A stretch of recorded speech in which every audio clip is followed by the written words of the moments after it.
À quelle heure va passer le prochain tram? Qu'est-ce qu'il y a à manger à la cantine demain? Est-ce que la piscine municipale est ouverte aujourd'hui? Des questions toutes simples, et pour y répondre, notre premier réflexe, sortir notre téléphone. Derrière l'écran se cache bien sûr beaucoup d'informatique. Romain travaille dans une start-up toulousaine qui récolte toutes ces données.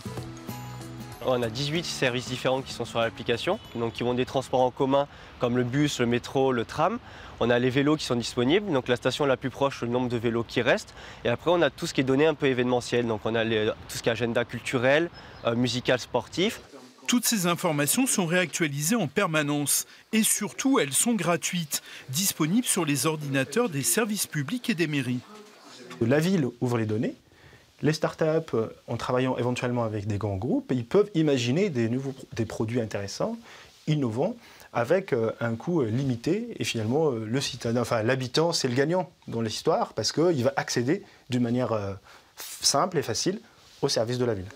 Dans cette start-up, on exploite ces données grâce à un robot informatique. Son nom, un chatbot.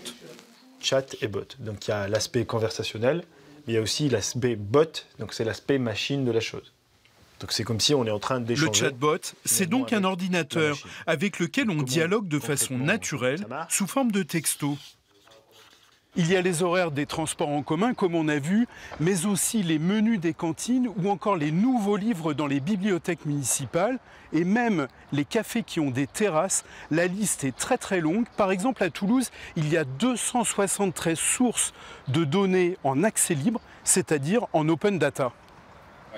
Ces jeunes entrepreneurs, eux, vont encore plus loin. Leurs algorithmes recherchent sur Internet les spectacles, les restaurants, toutes les sorties en ville. Par exemple, ici, sur Facebook, on va voir que la page Les Philanthropes a créé un événement Tartiflette Party à volonté. Cet événement va pouvoir être récupéré de façon automatique dans notre application.